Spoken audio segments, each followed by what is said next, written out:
بسم اللہ الرحمن الرحیم۔ پس جہاں ہمیں شریعت نے احتیاط کا حکم دیا ہے وہاں ہم اسی مقدار کے مطابق احتیاط کریں گے جہاں شریعت مقدسہ مطہرہ نے ہمیں احتیاط کی تعلیم دی ہے۔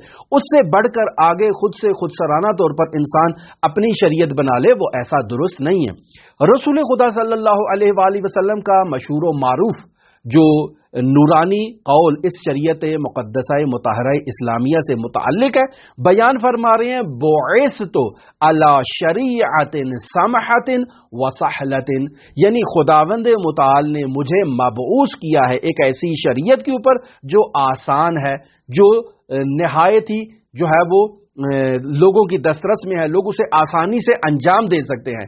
پس اسلام نے جہاں انسان کو طہارت اور نجاست میں اس کا حکم دیا ہے، وہیں پر اسلام نے انسان کو وسواس سے بھی دور رہنے کا حکم دیا ہے کہ انسان کو طہارت اور نجاست کا خیال رکھتے وقت وسواس کا شکار نہیں ہو جانا چاہیے۔ ہم اپنے معاشرے میں اس وسواس کو مشاہدہ کرتے ہیں، علماء کی طرف سے بھی اور عوام الناس کی طرف سے بھی۔ یہ جو وسواس ہے اس کی اسلام نے تعلیم نہیں دی ہے، یہ ہماری اپنی طرف سے ہے۔ ہمیں طہارت کا حکم دیا گیا ہے، نجاست سے دوری کا حکم دیا گیا ہے، اور یہ دونوں اطاعت پروردگار ہیں، لیکن ہمیں وسواس کا نہیں کہا گیا کہ اس قدر تم طہارت میں خود کو غرق کر لو اور اس طہارت کو موضوعیت قرار دے کر خداوند متعال کے مد مقابل لا کر کھڑا قرار دے دو۔ تم یہ کہو کہ مجھے اطاعت کرنی ہے، طہارت کرنی ہے، ایسی طہارت کرنی ہے جس سے میں واقع تک پہنچ جاؤں۔ ایک دفعہ وضو کیا، کہا نہیں یہ وضو درست نہیں ہے، دوبارہ کیا نہیں یہ درست نہیں ہے، پھر کیا نہیں یہ درست نہیں ہے۔ انسان سارا دن وضو ہی کرتا رہے، بالآخر ہے رات کو بھی اس کا وضو درست نہیں ہوگا۔ یا اسی طرح نجاست ہے، بعض لوگ اس وسواس میں مبتلا ہے، ہم نے انہیں مشاہدہ کیا ہے کہ وہ باقاعدہ کئی دفعہ جاتے ہیں، وضو کرتے ہیں، پھر آتے ہیں، پھر جاتے ہیں، پھر آتے ہیں، پھر جاتے ہیں، پھر آتے ہیں۔ یہ ایک بیماری ہے، انسان کو اس چیز سے اجتناب کرنا چاہیے۔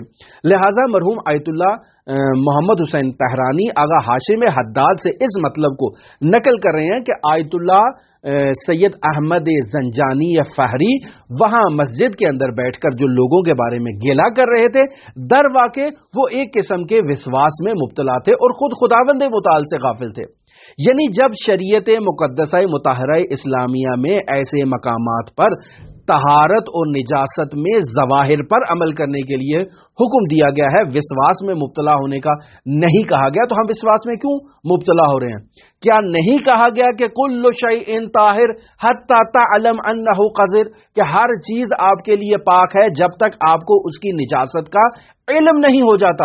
ہمیں علم ہی نہیں ہے نجاست کا، ہم احتمال دے رہے ہیں کہ یہ جو چھینٹے میرے لباس پر آ کر پڑے ہیں ہو سکتا ہے یہ چھینٹے جو ہے نا وہ نجس ہو۔ کیا مجھے یقین ہے ان کی نجاست پر؟